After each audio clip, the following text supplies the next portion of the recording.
السلام عليكم ورحمة الله وبركاته. حامدا ومصليا أما بعد. أعوذ بالله من الشيطان الرجيم. يا أيها الذين آمنوا أطيعوا الله وأطيعوا الرسول وأولي الأمر منكم فإن تنازعتم في شيء فردوه إلى الله والرسول إن كنتم تؤمنون بالله واليوم الآخر ذلك خير وأحسن تأويلا. سورہ نساء آیت نمبر 61۔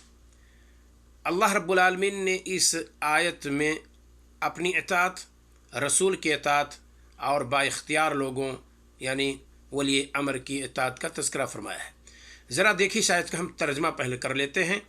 اللہ رب العالمین نے فرمایا، اے ایمان والو، اطیعوا اللہ، اللہ کی اطاعت کرو، واطیعوا الرسول، اور رسول کی اطاعت کرو، ولی امر کی اطاعت کرو، یعنی اطیعوا اللہ واطیعوا الرسول واولی الامر منکم، اور تم میں سے جو اختیار والے ہیں ان کی اطاعت کرو۔ اختیار والے کون ہیں؟ یا تو حکام ہیں یا تو علماء ہیں۔ مفسرین نے دونوں کا تذکرہ کیا ہے، یعنی اپنے حکام، ولی امر اور اپنے علماء کی بھی اطاعت کرو۔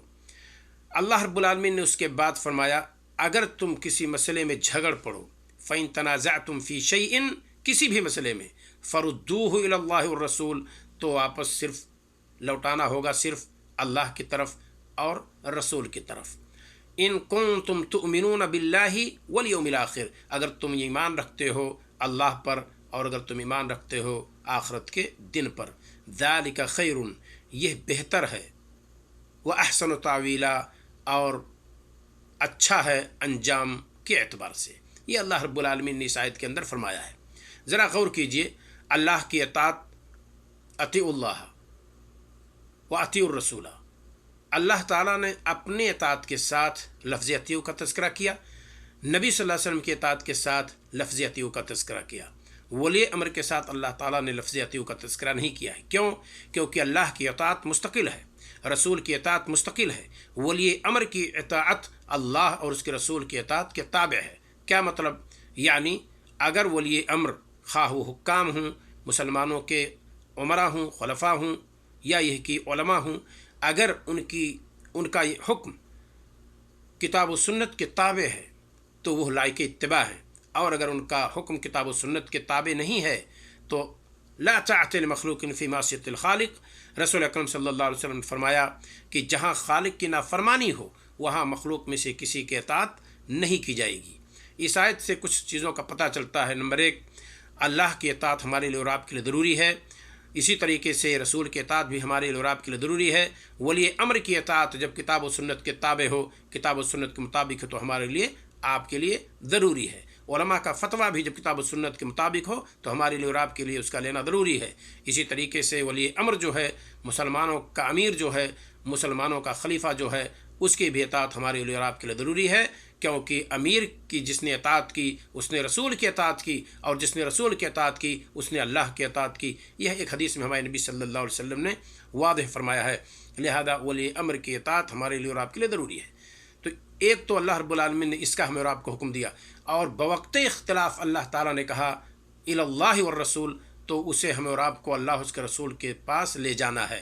اللہ کے پاس لے جانے کا مطلب اللہ کی کتاب کے پاس لے جانا ہے، قرآن میں اس کا حل تلاش کرنا ہے۔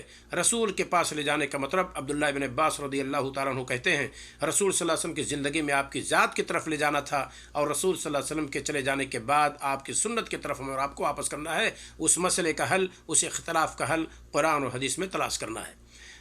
یہاں ایک باریکی دیکھیں ذرا، اللہ تعالیٰ نے جب 3 چیزوں کی ہمیں اور آپ کو حکم دیا اطاعت کی، لیکن جب اختلاف ہو جائے تو صرف 2 چیزوں کی طرف واپس کرنے کو کہا، وہ اللہ یعنی اس کی کتاب اور اس کے رسول یعنی نبی صلی اللہ علیہ وسلم کی سنت ہے، کیونکہ دونوں مستقل بالشریعہ ہیں، یعنی اللہ کی اطاعت مستقل ہے، رسول کی اطاعت مستقل ہے، اور ولی امر کی اطاعت یہ مستقل نہیں ہے۔ جب کتاب و سنت کے تابع ہو تو اطاعت کی جائے گی، بصورت دیگر نہیں کی جائے گی۔ اللہ رب العالمین نے فرمایا کہ ان کنتم تؤمنون باللہ والیوم الآخر، ایسا کام کون کرے گا؟ اللہ کی اطاعت، رسول کی اطاعت، ولی امر کی اطاعت کون کرے گا؟ جس کا ایمان اللہ پر ہو، جس کا ایمان آخرت پر ہو۔ اس کے بعد نتیجہ اللہ رب العالمین نے بتلا دیا کہ یہ بہتر ہے تمہارے لیے، اور انجام کے اعتبار سے بہتر ہے، دنیا میں بھی بہتر ہے، آخرت میں بھی بہتر ہے۔ اللہ رب العالمین ہمیں اور آپ کو ولی امر کے اطاعت، رسول کے اطاعت، اللہ تعالیٰ کے اطاعت کی توفیق عطا فرمائے۔ السلام علیکم ورحمۃ اللہ وبرکاتہ۔